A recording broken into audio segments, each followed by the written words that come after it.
if you are depending on Spotify thinking, oh, if I release songs and if I get loads of streams, I will be sorted, you're an idiot. People will tell you not to choose a creative career like music, art, anything. I can give you so many options to pick from that you can do to support yourself with your music. For musicians, I would have to say sync. If I told you that you could make 5-6 figures with your music and you don't need to have any listeners, any followers, or nothing, you would think like, what's she talking about? She's an idiot. But it's possible. You've got all these songs that you worked on, you have it. It's just sitting there in your computer or on Spotify, whatever it is. If you are depending on Spotify thinking, oh, if I release songs and if I get loads of streams, I will be sorted, you're an idiot.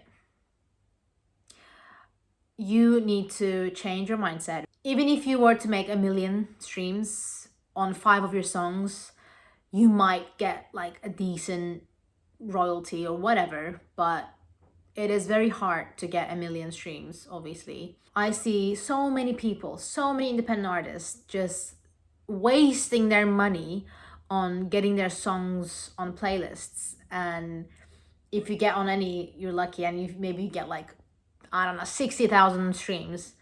Yeah, it looks good, maybe makes you more credible, but it also breaks you. It breaks you spiritually, it breaks your motivation, it breaks your bank account.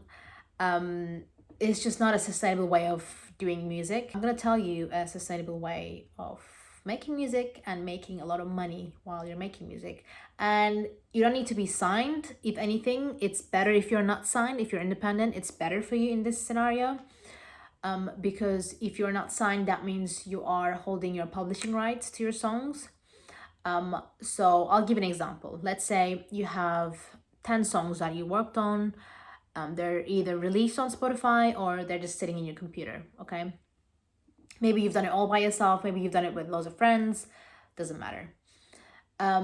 What you're going to do is you're going to try to get a sync deal. They will pay you a lot of money to play your song for a few seconds in TV. That could be like series, film, like shows, anything. It's definitely a lot more realistic than trying to get a sync deal. At least at the end, you will get paid a decent amount.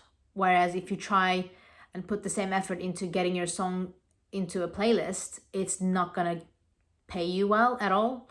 So I feel like it's more worth it to even try to get a sync deal.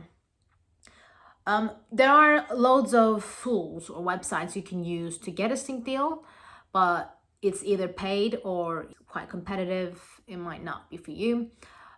What you can do is, if you have zero money, you have no money, but you are dedicated and you are motivated and you don't take no for an answer, go find your favorite shows. Go find your favorite films. Watch them till the end. When it gets to the credits at the end, find the part where it says music supervisor. It's going to give you a list of names. You're going to find all these people's emails. You're going to find a way to connect them. Majority of them have websites that you can just send your music through. Because think about it that way. Their job, music supervisor's job, is to find music for shows, for TV. If you send them your stuff, you are basically making their job easier. You're literally sending them your songs, okay? I'm not saying they're gonna go like, oh yeah, this is great. If it's a shit song, it's a shit song. It's not gonna help, okay? And there are a few things that you need to obviously do, which I would love to talk more in detail about if you are curious what you need to do and what do you need to have to be able to send your music to music supervisors. But it's definitely doable. Once you find their email addresses, socials, LinkedIn, websites, anything, you're just gonna try and send them. This is basically sending your songs to radio, but no one really listens to radio anymore. So it's basically the same hustle that you're gonna do.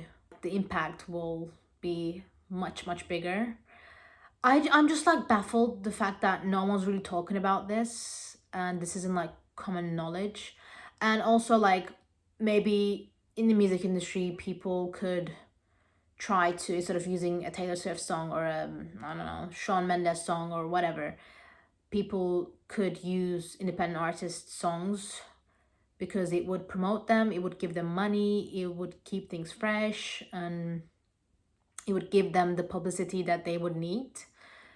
And I just feel like this should be probably like a practice that lots of supervisors do, but it is what it is. It's probably a lot cheaper as well to get my song than Taylor Swift's song, you know?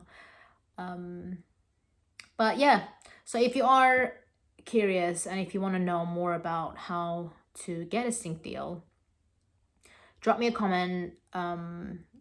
If you have any questions, ask me. I'm more than happy to answer. And maybe if anyone's interested about this, maybe I'll do like a longer video where I'm talking more in depth about this. But if no one cares, I'm not gonna sit here and give all my secrets to people who don't care, you know? So yeah, let me know if you want to know, and I will see you in the next video.